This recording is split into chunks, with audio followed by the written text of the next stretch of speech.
Fala galera, tudo bem? Sejam bem-vindos a mais uma aula aqui na LAC Concursos. Eu sou o professor João Kleber e estarei ministrando o aulão de véspera sobre informática. Bom, nós iremos dividir o nosso aulão de véspera em 4 partes, na qual nós iremos abordar no primeiro bloco conceitos básicos de informática, no segundo bloco a gente vai falar um pouquinho sobre redes de computadores e segurança da informação, e na terceira e quarta parte vamos focar no pacote Office, na qual a gente vai abordar editores de texto, planilhas eletrônicas e também editores de apresentação. Mas sem enrolar muito, vamos começar a nossa aula de véspera da PM da Bahia, né, que vai acontecer agora nesse início de 2020. Bom, professor, o que eu preciso saber para me sair bem no concurso da PM da Bahia? Primeira coisa, você tem que dominar a parte de informática, os seus conceitos básicos de utilização. Então, como que a IBFC cobra? A IBFC vai cobrar se você sabe manusear. E aí a primeira coisa que você precisa saber é o seguinte, que o computador, gente, independente se for um celular, se for um smartphone, se for um tablet, ele é uma máquina. E essa máquina, gente, tem 3 coisas que ela faz. Ela processa, ela executa e ela armazena informações. Então percebam, um computador, ele é uma máquina que processa, executa e armazena informações, independente se for celular, porque muitas pessoas falam assim, eu tenho um celular. Você tem na sua mão, na palma da sua mão, um smartphone. E esse smartphone, ele conecta na internet, ele instala um sistema, então você pode falar que ele é um dispositivo computacional. E aí você precisa compreender o seguinte, que para esse dispositivo computacional funcionar, ele precisa de 2 coisas, o hardware e o software. O que é hardware, professor João Kleber? Hardware nada mais é do que a parte física. Por exemplo, esse canetão que agora estou pegando, ele é um hardware. Por que ele é um hardware? Significa que eu posso ver e posso tocar. Um software é a parte lógica, é algo abstrato. Por exemplo, a minha inteligência, eu sei que existe aqui dentro do meu cérebro, só que você não consegue pegar. Então, isso é algo fácil para você lembrar na hora da prova. Se ele perguntar para você o que seria hardware, é toda a parte física, é tudo que você pode ver e pode tocar. E software é toda a parte lógica, você visualiza, sabe que ele existe, sabe, mas você não pode tocar. Pegando esse pressuposto, nós vamos abordar agora alguns hardwares, alguns componentes que sempre caem no concurso da IBFC. Bom, esse aqui é o teu computador, né? E primeira coisa que você precisa saber, pelo amor de Deus, tá? Não marque essa caixinha preta como CPU. Essa caixinha preta se chama gabinete. O que seria gabinete? Gabinete seria onde está alocado todos os componentes internos. Então, significa que ele protege. Além de proteger, tá? Todos os componentes aqui, que está citados, que eu vou explicar cada um, ele também tem o poder de refrigeramento. Hoje, um gabinete, ele pode aumentar a velocidade do seu computador? Sim. Quanto maior o número de coolers, né? Para quem não conhece essa terminologia, refere-se à parte de ventilação. Quanto maior o número de coolers, mais vai produzir o seu computador. Imagine só na sua casa. Se você está estudando numa sala ou num quarto que tem ar-condicionado, você não consegue produzir mais? Então, se você está trabalhando, por exemplo, na CPU que tem grande quantidade de coolers, vai estar maior refrigerada. Consequentemente, o processador vai trabalhar de forma mais tranquila. Bom, sabemos já que o gabinete ele é responsável por alocar todos os componentes. Agora a gente vai falar sobre os componentes que fazem você ver a minha aula agora, que fazem o computador funcionar. O primeiro que você precisa saber é a placa-mãe. Como é algo técnico e você não está habituado com isso, eu vou colocar apelidinhos. A placa-mãe, você vai imaginar que seja o coração do computador. E por que eu estou falando isso para você? Qual é a função do seu coração, galera? Levando em consideração sofrimento, tá? O coração, além de sofrer, qual que é a função primária? Bombear sangue. Então, para você que gosta de um bom sertanejo, você vai imaginar o seguinte, que a placa-mãe é a Marília Mendonça. Isso mesmo, por que é a Marília Mendonça? Qual que é a função da Marília Mendonça, além de sofrer? Bombear informação, distribuir a música. Então, a placa-mãe, ela é responsável por conectar todos os componentes. Se a placa-mãe vir a queimar, o que acontece com o teu computador? Não funciona, porque todos esses componentes aqui estão conectados a ela. O próximo que você vai aprender é o processador. E este sim, você vai marcar que pode ser chamado de CPU. Porque o acrônimo CPU, se você pegar a tradução literal, significa Unidade Central de Processamento. E quem faz o processamento? Processador. O processador, vamos colocar um outro apelidinho para ele, vai ser chamado de cérebro. E aí o que acontece? Qual é a função do seu cérebro, galera? Não é pensar? Não é mandar? Só que tem um ditado que a minha mãe sempre diz e eu vou compartilhar com vocês. Manda quem pode, obedece quem tem juízo. E quem é que manda? É o processador. Só que ele somente manda. Por exemplo, eu quero abrir o Facebook. A instrução chega no processador, né, o seu comando, a ordem em si. E aí o que vai acontecer? O processador ele vai mandar para um outro dispositivo. E esse dispositivo é chamado de memória RAM. A memória RAM ela é responsável por executar. Significa dizer o seguinte, chega a instrução no Facebook, chega a instrução no processador, abra o Facebook. O seu processador vai pegar a instrução e vai mandar para a memória RAM. E a memória RAM, o que ela vai fazer? Executar a instrução que você quer. Alguma coisa que cai também referindo-se à memória RAM é a parte de memória volátil. Eu sei que esse nome pode parecer ou soar estranho, mas memória volátil nada mais é que um tipo de dispositivo que precisa de energia para manter os seus dados alimentados. Quer ver um exemplo clássico? Você estava digitando um trabalho no Word, estava fazendo lá, mas você, sem querer ou por descuido, você esqueceu de salvar esse documento e infelizmente veio uma queda de energia. Quando teve essa queda de energia, o que vai acontecer? Vai apagar todos os seus arquivos. Por que esse texto que você digitou não vai ser salvo? Porque esse texto está sendo executado na memória RAM. E a memória RAM ela é uma memória do tipo volátil. Professor, o que é volátil? Precisa de energia para manter os seus dados alimentados. Mas, professor, então quer dizer que tudo que eu faço no computador se perde? Não. Uma vez que você salva esse documento, ele vai para uma outra memória. E essa memória é chamada de não volátil. Só que você, com certeza, não ouviu falar dessa terminologia, mas já ouviu falar de HD. Tudo que existe no seu celular, tudo que existe no seu computador está armazenado no HD. Então significa dizer o seguinte, que as fotos, as imagens, o sistema, os aplicativos, se está dentro do seu computador, ele está armazenado no HD. E quando cai a energia, você mantém os seus arquivos ainda íntegros. Por quê? Porque o HD é um tipo de memória não volátil. As bancas, principalmente a IBFC, pode cobrar o seguinte, quem é o tipo de memória permanente? É o HD. Quem é o tipo de memória temporário? Memória RAM. Por quê? Um só executa, acabou a energia, perde seus dados. O outro executa, acabou a energia, mantém os seus dados. Então você tem que ficar muito atento entre memória RAM e HD.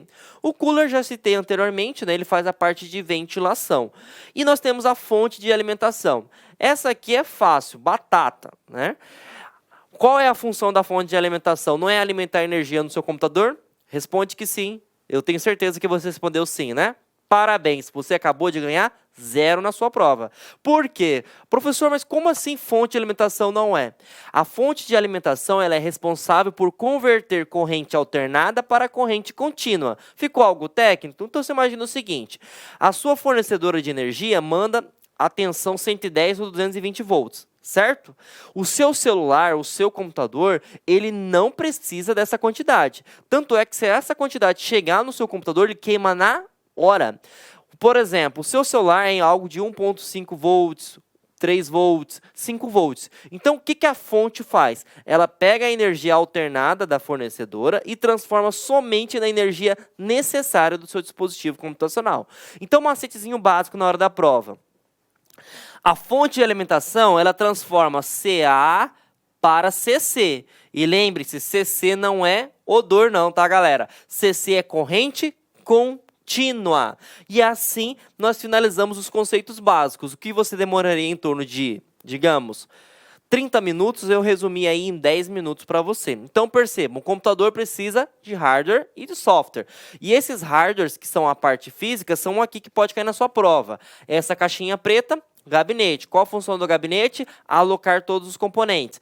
Outra coisa importante, já caiu na banca BFC, que é o seguinte, quais são os dois tipos que existe? Tem o torre, que é na posição vertical, e tem o desktop, que é na posição horizontal.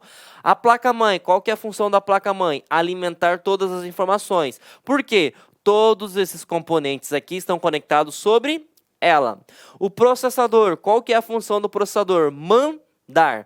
Toda e qualquer instrução chega primeiramente no processador. Nem preciso falar que se o processador parar de funcionar, você perde todos os seus arquivos. Bom, o cooler, logicamente que esse é o mais fácil de todos, porque ele é responsável por dissipar o calor, né, para tirar o calor da sua máquina. A memória RAM, ela é responsável por executar, lembrando que ele é um tipo de memória não volátil. O que significa isso? Não precisa de energia para manter os seus dados alimentados. Outra característica importante que pode cair no seu concurso, ele é um tipo de memória aleatória. O que significa isso? Por exemplo, o Sr. João Kleber está acessando o site da LAC Concursos. Você, por exemplo, pode estar acessando via o canal no YouTube. Então perceba, cada computador ele consegue acessar informações diferentes, não tem como definir. Diferentemente da memória ROM. A memória ROM ela é de leitura. O que significa isso na prática? Todo e qualquer dispositivo vai fazer aquelas determinadas funções. Memória ROM é acoplada em quê? Exemplo, máquina de lavar roupa, micro-ondas. Por quê? Todo e qualquer produto daquela linha vai fazer a mesma coisa, independente se está em Bahia, Cuiabá, Minas Gerais e assim por diante. Perfeito? E fonte de alimentação transforma CA para CC e o HD responsável por armazenar de forma definitiva. Uma coisa que está caindo nos concursos, principalmente no concurso de 2019 sobre a IBFC, é que o HD ele é um dispositivo eletromecânico. O que significa isso na prática? O HD ele tem um disco, por isso que é chamado de hard disk, disco rígido. Ele tem que rodar. Quando ele roda, ele transmite a informação. Só que o que acontece? Quando você está rodando essa informação, você demanda tempo. E hoje tempo é poder, tempo é dinheiro.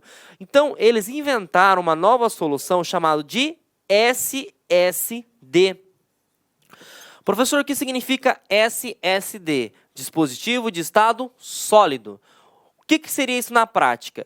O SSD é a evolução do HD, porque ele é 100% eletrônico. Significa que ele não tem partes móveis. Então, se ele é 100% eletrônico, ele vai ser muito mais rápido. E tudo que é mais rápido custa muito dinheiro. Logicamente que o HD ele é mais lento, só que ele é mais barato.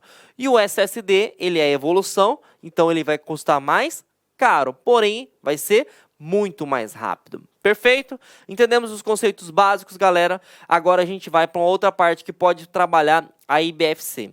A IBFC é uma banca que meio que quer trabalhar na decoreba. Ele pode colocar os conectores da placa-mãe, que fica na parte traseira, aonde você vai entrar com dispositivos de entrada, para saber se você sabe manusear.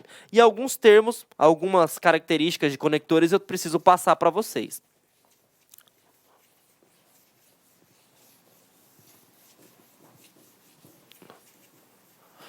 Bom, primeiro conector que você precisa saber é o PS2, tá?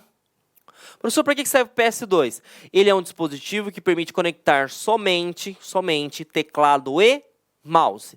Apesar que hoje os teclados e mouse, ele está sendo embutido ou incorporado sempre no USB, que é essa conexão aqui, tá? O USB, ele tem uma tecnologia chamada Plug and Play. O que significa isso na prática, professor João Kleber? Conecte e reconheça. Então, você coloca um pendrive, ele vai conectar e vai reconhecer. Você coloca o mouse, conectar, reconhecer, tá? Então, deixa eu colocar aqui, USB. Se você coloca uma caixinha de som, vai conectar e reconhecer. E aí uma coisa também que é importante você salientar, a diferença entre o USB e o HDMI. O HDMI ele é o bambambam hoje. Por quê? Ele permite, em somente um cabo, um conector, transmitir tanto áudio quanto vídeo. E tudo em HD. Ou traduzindo, alta definição. E uma coisa é importante salientar, que o HDMI com o USB, eles se parecem. A diferença na hora da sua prova é o seguinte, ó. Percebam que o HDMI, na parte inferior, ele é chanfrado. O que é chanfrado? Meio que curvado. Então, o HDMI ele é diferente do USB. O USB sempre vai ser reto, tanto na parte superior quanto na parte inferior. Já o HDMI ele é chanfrado, ele é curvado as partes do final do conector aqui, tá bom? Bom, outro que cai é o VGA. O VGA é a versão antiga do HDMI. Por quê? O VGA ele é um adaptador que trabalha somente com vídeo. E esse vídeo ele é analógico. Com certeza, nesse ano 2019, você viu falar sobre vai parar de funcionar as TVs, agora é só as TVs digitais. O que seria isso na prática? Todas as imagens agora têm alta definição.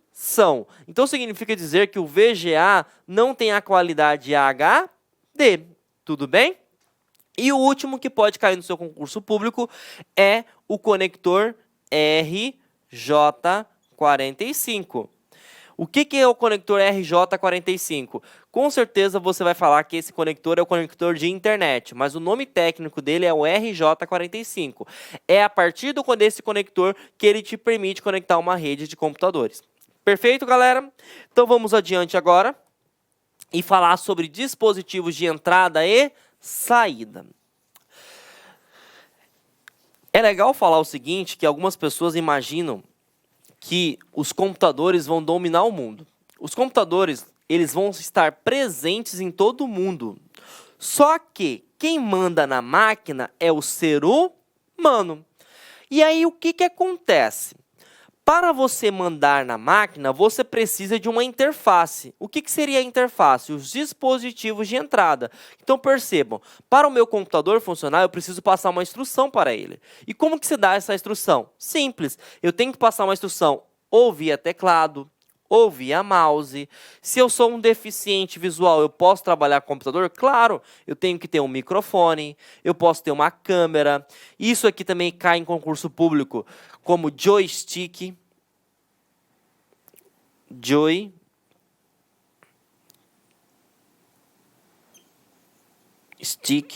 Professor, o que seria joystick? Um controlador de jogo. Nós temos também scanner, tá? O scanner ele permite inserir imagens, documentos para dentro do computador.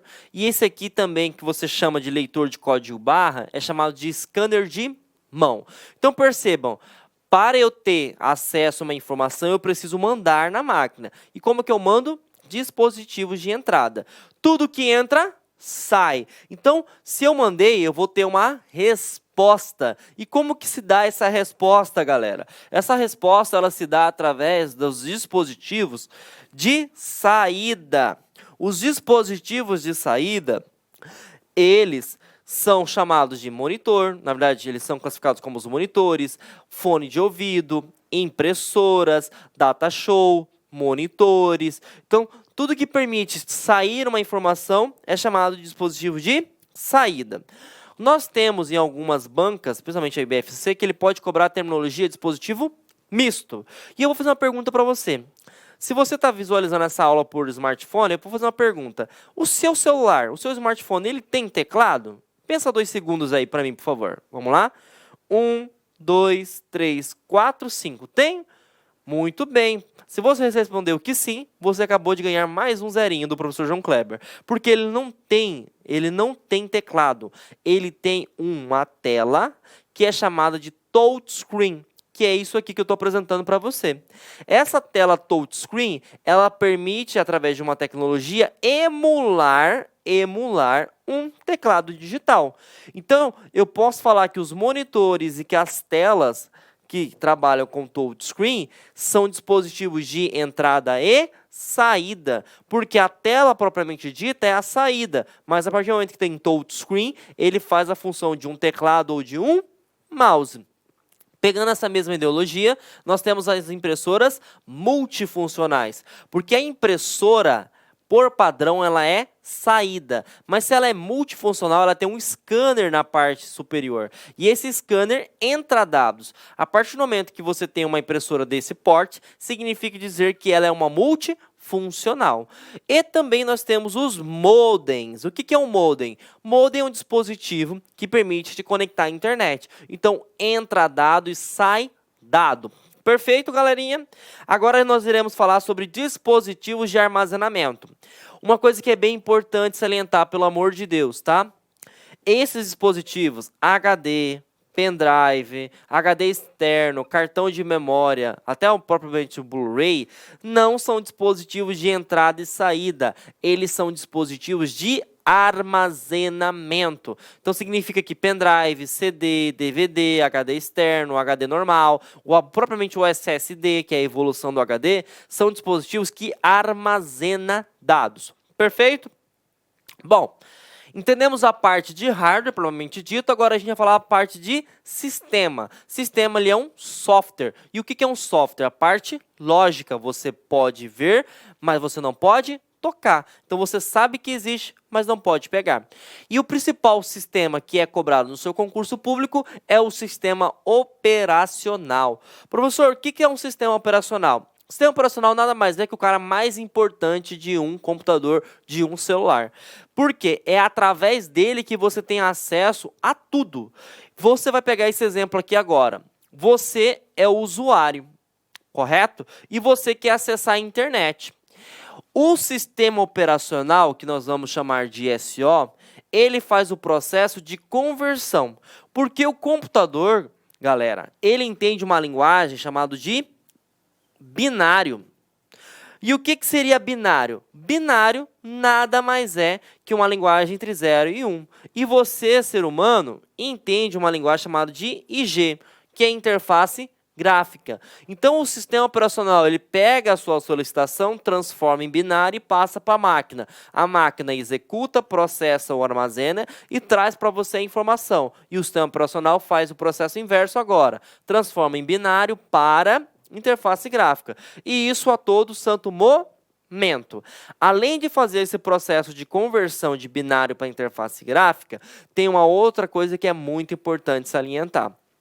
O sistema operacional, ele gerencia todo o hardware e todo o software. Significa dizer o seguinte, que é ele que controla a impressora, teclado, mouse, câmera, internet. Ele controla também softwares, por exemplo, Word, Excel, PowerPoint, navegação na internet, e-mail. Então significa dizer na prática o seguinte, o sistema operacional parou de funcionar, você não faz nada. Tudo bem? E no seu concurso tem 2 sistemas operacionais que costumam cair. O sistema operacional o Windows, que ele é um software proprietário. O que é um software proprietário? É aquele que você precisa arcar financeiramente. E ele também tem o Linux. O Linux ele é um software livre. O que é um software livre? Você não precisa arcar financeiramente. Além de você não precisar arcar financeiramente, você também pode estudar, você pode compartilhar ele, você pode até melhorar ele se você quiser. Um exemplo na prática. Eu, professor João Kleber, quero criar uma versão do Linux. Eu posso? Claro que eu posso. É só eu pegar o código-fonte, que seria o que? As instruções do sistema operacional, e construir o modelo para mim. Eu posso fazer isso com o Windows? Não. O Windows ele é um software proprietário. Você só tem direito a utilizar. Outra coisa importante, nem todo Linux ele é gratuito. O que eu estou querendo falar com isso? Porque às vezes você pode pagar, que eu digo pagar, seria para a manutenção ou pela logística de como você vai adquirir esse produto. Perfeito? Bom, algumas características. Os sistemas operacionais hoje, por padrão, independente se for Windows ou Linux, são sistemas operacionais gráficos, são multitarefa. O que significa multitarefa? Significa que você tem várias tarefas que podem ser executadas de forma paralela e ele trabalha com múltiplos usuários. Então você pode controlar várias contas. Uma pegadinha que caiu no concurso, que é o seguinte: o Windows, por exemplo, e o Linux, ele é multiusuário, só que ele não é acesso simultâneo. O que é acesso simultâneo? Ao mesmo tempo. Então eu posso ter a figura do usuário João, a figura do usuário aluno. Mas se eu estou utilizando, o aluno não pode utilizar. Então eu tenho que desconectar da minha máquina para o aluno poder utilizar. E aí existem alguns atalhos que a gente tem que levar em consideração, galera.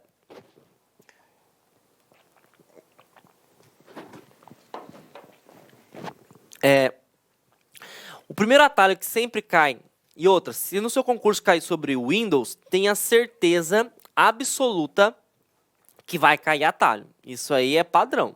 Tá? Se cobrar sobre Linux, ele não vai entrar muito no mérito. Ele vai falar que Linux é limitado, que Linux é pago, que Linux é ruim, que Linux é inseguro.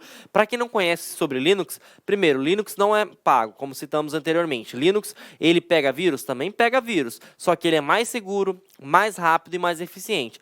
E tudo que você faz com Windows, você faz com Linux também. A diferença é que as nomenclaturas, os atalhos são diferentes, mas no seu concurso ele não vai cobrar coisas muito detalhadas sobre Linux, ele vai cobrar sobre Windows, tá? Bom, essa aqui é a tela inicial de um computador que tem o Windows instalado. Essa tela aqui a gente chama de login. E aí ele pode perguntar qual que é o atalho que permite bloquear a tela para voltar na tela de usuário e senha. Se é login, logotipo do Windows mais L. E ele também pode perguntar o seguinte: eu quero acessar a área de trabalho. Para quem não sabe o que seria a área de trabalho, seria a área inicial, uma vez que é ligado o teu computador. Se você está com várias tarefas trabalhando, por exemplo, e quer acessar um arquivo que seja na área de trabalho, Windows D, porque a área de trabalho é chamada de desktop. Outro assunto que costuma cair bastante quando se trata sobre Windows é a questão da lixeira. A lixeira é um local de armazenamento, na verdade de exclusão propriamente dita, temporária. Então imagina o seguinte: tem um arquivo que você não quer mais utilizar, então você manda ele para a lixeira.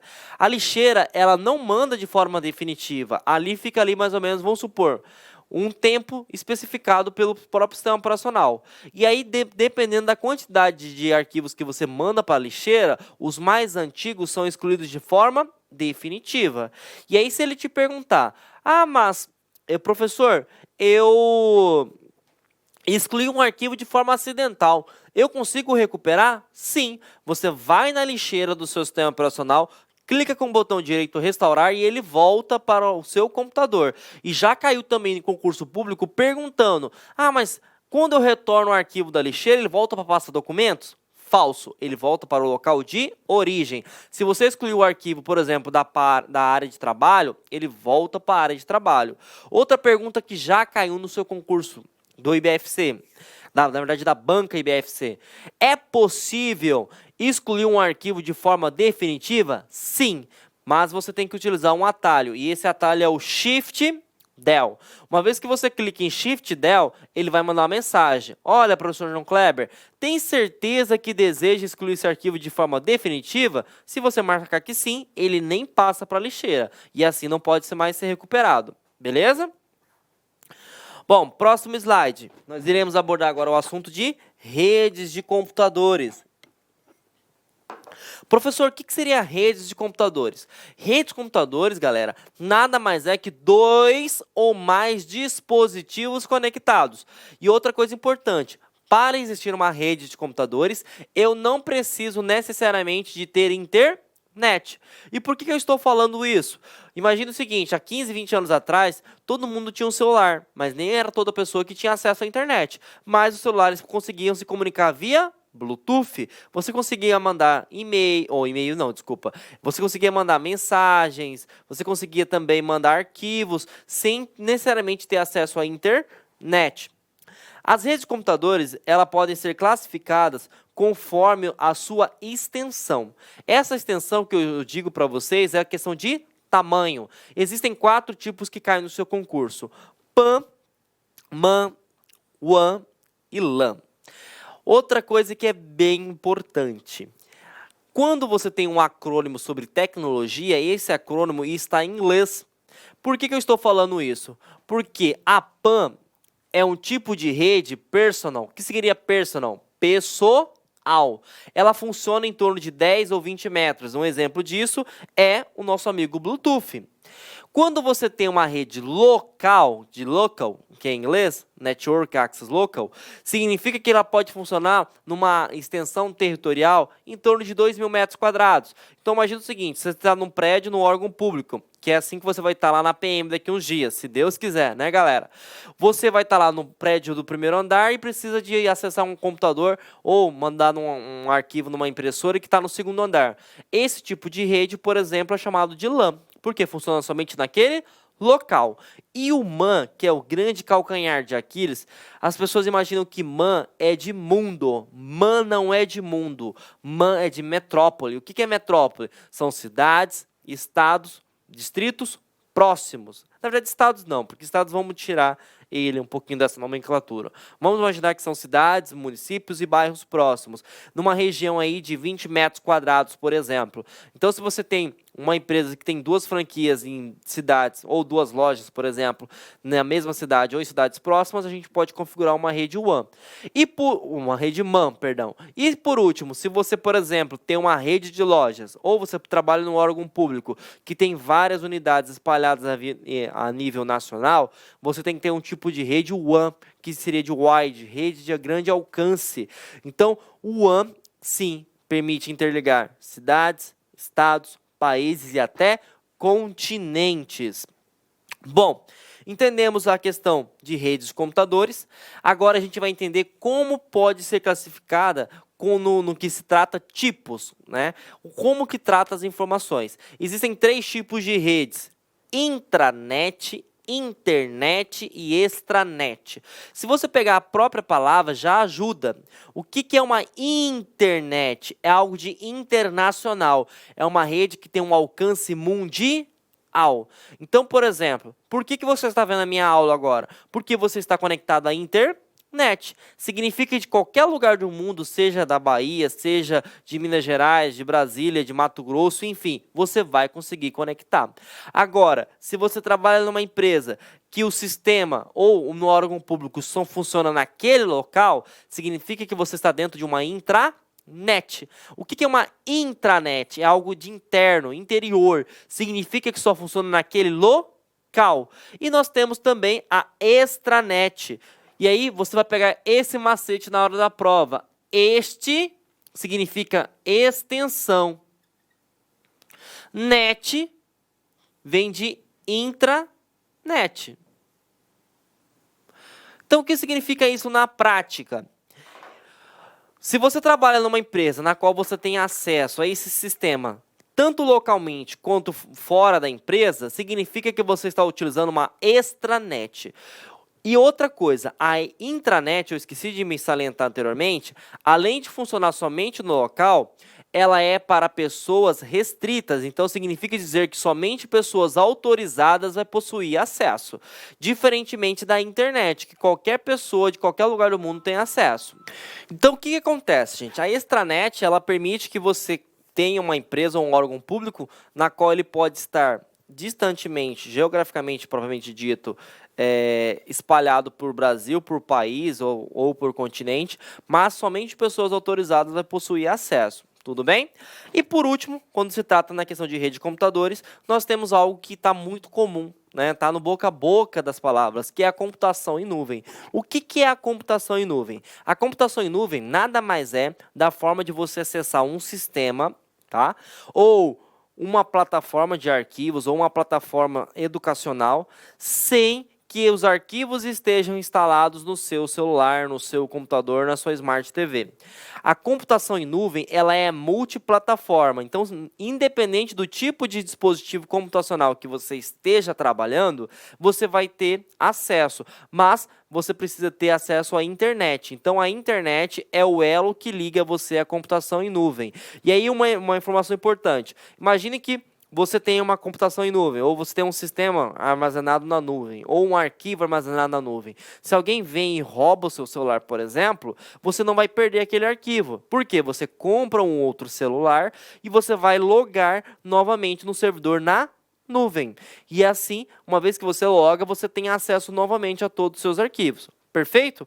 Uma coisa bem importante. A computação em nuvem, muitas pessoas pensam que é somente a parte de software, mas eu posso compartilhar um hardware. Quer ver um exemplo clássico sobre isso? Se você tem uma câmera, um circuito fechado de televisão, CFTV, você pode pegar esses arquivos e armazenar todos na nuvem. E aí, na qual, se aquela câmera estragar, você não perde os arquivos, as gravações. Perfeito? Então a gente vai dar uma pausa nesse primeiro bloco e a gente volta falando sobre navegadores e a parte de segurança, tá bom, gente? Clique like.